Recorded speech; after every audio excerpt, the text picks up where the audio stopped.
रामकृष्ण हरी. अवधूत चिंतन. श्री गुरुदेव दत्त. कशात आपण सर्वजण मजेत असाल, भगवंताच्या भजनात तल्लीन असाल अशी अपेक्षा करते आणि आजच्या व्हिडिओला सुरुवात करते.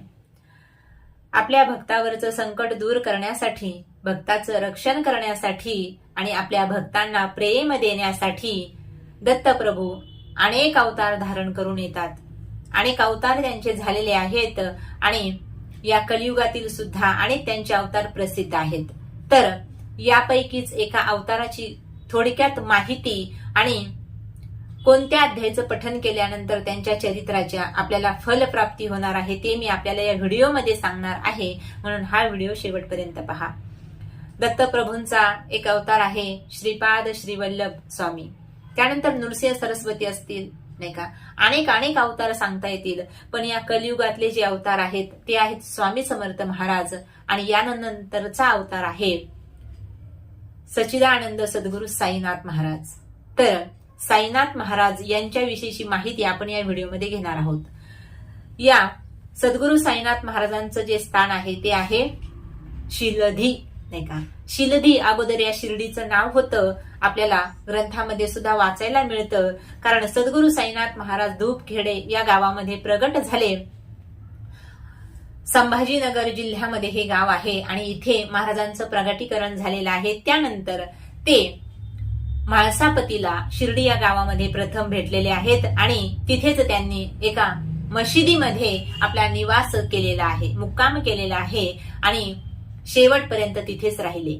अवतार संपेपर्यंत नव्हे सद्गुरू साईनाथ महाराजांची समाधी कुठे आहे तर शिर्डीमध्ये आहे.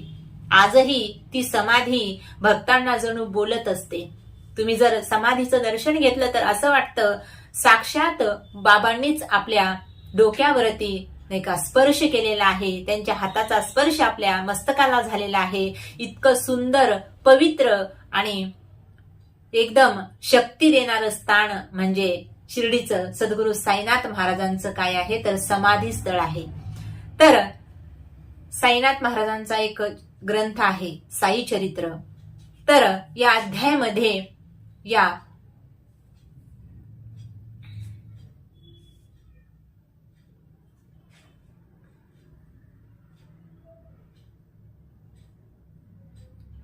तर हे सद्गुरू साईनाथ महाराज दत्तप्रभूंचा अवतार कसे आहेत तर ते अनेक कारणावरून आपल्याला ओळखता येईल. त्यांची आरती आहे. आरतीमध्ये सांगितलं, कलियुगी अवतार सगुण ब्रह्म साचार अवतीर्ण झाला से स्वामी दत्त दिगंबर. साई दिगंबर आरती साई बाबा सौख्य दातार जीवा चरण रजतळी द्यावा दासा विसावा भक्ता विसावा आरती साई बाबा. यावरून लक्षात येतं दत्तगुरूंचा अवतार म्हणजेच कोण, साईनाथ महाराज. त्यानंतर दुसऱ्या एका स्तोत्रामध्ये सांगितलेलं आहे, जोळी लोंबत से वाम करी त्रिशूल डमरुधारी भक्ता वरद सदा सुखकारी देशील मुक्तीचारी ऐसा येई बा. साई दिगंबरा अक्षय रूप अवतारा सर्व हि व्यापक तू श्रुतिसारा अणुसया त्रिकुमारा ऐसा येई बा. यावरून काय ध्यानात येतं तर साईनाथ महाराज हे दत्तगुरूंचेच अवतार आहेत. म्हणून अनेक जणांना दत्तगुरूंची भक्ती करणं जमेत नसेल तर साईनाथ महाराजांची भक्ती करणं अतिशय सोपं आहे.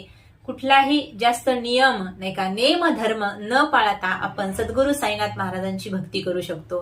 म्हणून तर लाखोच्या गर्दीने लोक त्या शिर्डीला येतात साधनेसाठी.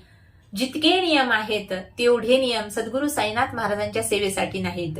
म्हणून एखाद्याच्या जीवनात जर काही अडचण असेल, नाही का, आर्थिक अडचण असेल, नाही का, किंवा मानसिक त्रास असेल एखाद्याला, तर साई चरित्राचा एक अध्याय आहे, अतिशय दुर्लभ, नाही का, पुण्य पावन करणारा हा अध्याय आहे आणि दिव्य अनुभूती देणारा हा अध्याय आहे.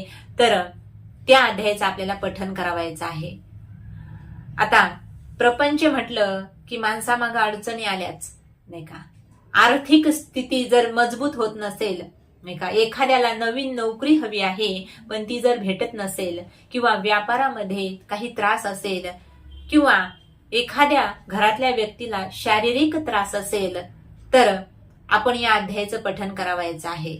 आता बऱ्याच घरामध्ये बऱ्याच लोकांना बऱ्याच प्रकारचा त्रास असतो, नाही का. त्रास म्हणजेच मानवी जीवन आहे, नाही का. कुणालाही जर विचारलं तुम्ही सुखी आहात का, समाधानी आहात का, तर तो म्हणेल नाही बाबा, नाही का. कुणाच्या ना कुणाच्या मागे काही ना काही त्रास निश्चितच आहे. म्हणून ज्यांना दत्तगुरूची भक्ती करणं जमत नसेल त्यांनी सद्गुरू साईनाथ महाराजांच्या या एका अध्यायाची सेवा करायची आहे, नाही का. गुरुचरित्र वाचायचं म्हटलं की अनेक त्याला नियम आहेत, पण सद्गुरू साईनाथ महाराजांची सेवा अशी आहे, अगदी सहज फल देणारी ही सेवा आहे. आणि सद्गुरू साईनाथ महाराज सुद्धा अगदी सहज आहेत भक्तांसाठी, नाही का. याच्यावरती आपण नंतर बोलणारच आहोत, पण आज फक्त एका अध्यायाचं मी वर्णन करणार आहे. आर्थिक स्थिती मजबूत होण्यासाठी आणि घरातील क्लेश बाहेर जाण्यासाठी, तसेच शारीरिक आजार दूर होण्यासाठी सद्गुरू साईनाथ महाराजांचा जो ग्रंथ आहे, प्रासादिक ग्रंथ आहे, दिव्य अनुभूती देणारा ग्रंथ आहे, आणि दाभोळकरांनी हा ग्रंथ लिहिलेला आहे, श्री साई सच्चरित्र. तर या साई चरित्रातला 11वा अध्याय आहे, त्याला रुद्राध्याय म्हटलं जातं, आणि या अध्यायाचं पारायण आपल्याला करायचं आहे. तर किती दिवस करावं? 31 दिवसापर्यंत या ग्रंथातील अध्यायाचं पारायण आपल्याला करायचं आहे. आता रुद्राध्याय म्हटलं की अगदी छोटंसं पुस्तक सुद्धा बाजारामध्ये मिळतं, पूर्ण ग्रंथ घरी आणण्याची गरज नाही. छोट्याशा किमतीमध्ये छोटासा हा ग्रंथ, नाही का, छोटंसं पुस्तक एका अध्यायाचं आपल्याला मिळून जातं. तर सर्वात महत्वाचं, आर्थिक अडचण आणि शारीरिक अडचण जर असेल तर या अध्यायाचं पठण नक्कीच जर केलं तर तात्काळ फळ मिळत असतं. सद्गुरू साईनाथ महाराज हे दत्तप्रभूंचे अवतार असल्यामुळे ते सुद्धा चिरंजीव आहेत, नाही का. त्यांनी सांगितलेलं आहे, माझ्या समाधीची पायरी चढेल, दुःख हे हरेल सर्व त्याचे.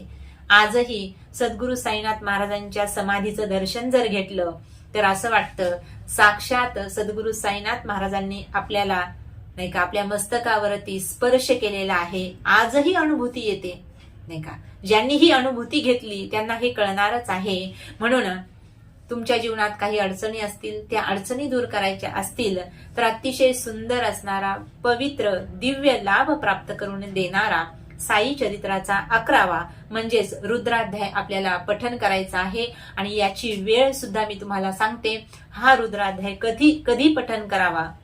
31 दिवसच आपल्याला ही सेवा करायची आहे, म्हणून कोणत्याही दिवशी सुरुवात केली तरी चालते, पण गुरुवार जर असेल तर अतिशय शुभ आहे, कारण दत्तगुरूंचा वार आहे. सद्गुरू साईनाथ महाराजांचे गुरुवार सुद्धा आपण या दिवशीच करत असतो. कोणत्या? तर गुरुवारच्या दिवशी. तर ही सेवा सुद्धा आपल्याला गुरुवार पासून सुरू करायची आहे. 11 वाजून, नाही का, 11 मिनिटं झाल्यानंतर 11 सेकंदांनीच आपल्याला हा अध्याय म्हणायचा आहे, पठन करायचं आहे, नाही का. गुरुवारच्या दिवशी 11 वाजून 11 मिनिटांनी ही सेवा आपल्याला या रुद्राध्यायाची करायची आहे.